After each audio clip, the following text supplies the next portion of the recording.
Hello everyone, welcome back. So let's go ahead and discuss introduction part 2. In this topic, we'll be discussing these terms: web servers, web services, what are API calls, how AWS uses APIs, service level agreement, RPO and RPO. Now the first four things: web servers, web services, API and AWS. The reason I'm saying all these because we will be using these terms a lot during our course. And as far as SLA, RPO, and RTO are concerned, as a solution architect, you should know what these things are. And you'll be creating your design or provide your solution keeping all these things in mind.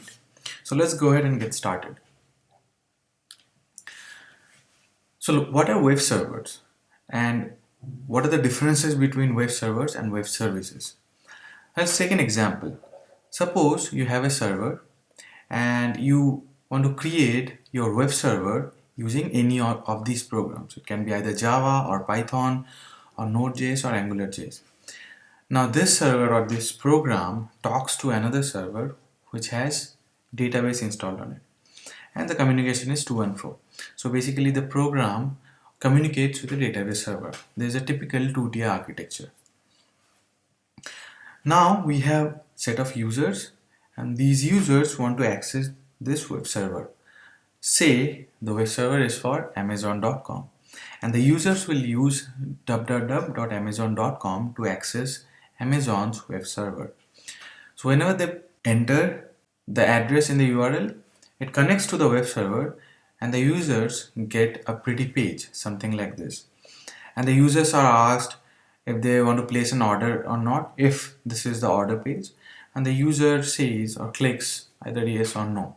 Based on that, the program in the web server, which is written, which is this box, the yellow box, the program acts accordingly based on the user input.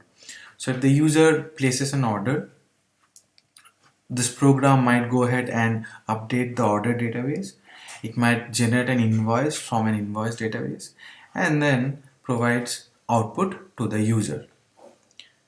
Now, how web services work? The component remains the same. So what we'll do is, instead of calling this as simple program or web server program, we'll call them web service program, which is written in again either Java or Python or Node.js or AngularJS, etc. Now this program is also talking to a database server. The communication is to and fro. Now instead of users, the consumers would be programs. That is the difference. So in case of web servers, the consumers are human users, like a URL, a web page. But in case of web service programs, the consumers are not human beings. The consumers are programs which can be written in any of the programming languages, can be .NET, Python, Java, or any programming language of your choice.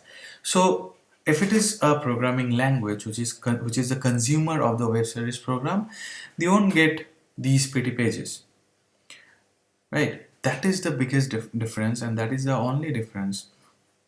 And as this program will be consumed by another program, you'll have to design the web service program in a similar fashion.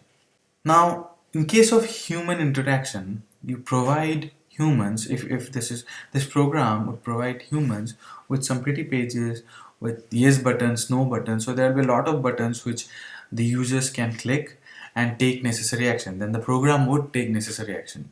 So how do you make sure that thing happens with a program? So when the consumer is another program, you cannot give these consumers pretty pages and ask them to press buttons. So web service programs create something called API, or application programming interface. So APIs are the ways to communicate to web service programs. So this web service program would generate something called an API, and that API would be exposed or given to the consumer program. Then the consumer program would use that API to communicate with the web service program or with the web service server. So you do not have any buttons. You give APIs. APIs are nothing but multiple ways to call multiple functionalities of this program. For example, let's say order and let's say invoice. There are two functionalities of this program. Now, order would do something and invoice would do something else. So for order, you'll have an API. For invoice, you'll have another API. So this program, if this program has to place an order, it'll use the order API exposed by this web service program. And if this program, the consumer program, has to generate an invoice, then it'll use the invoice API exposed by this web service program. So let's see how AWS fits in here.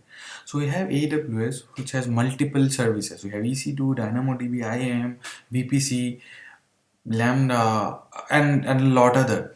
So all these services have APIs, and then you can use your set of programs to use these APIs and call that corresponding service.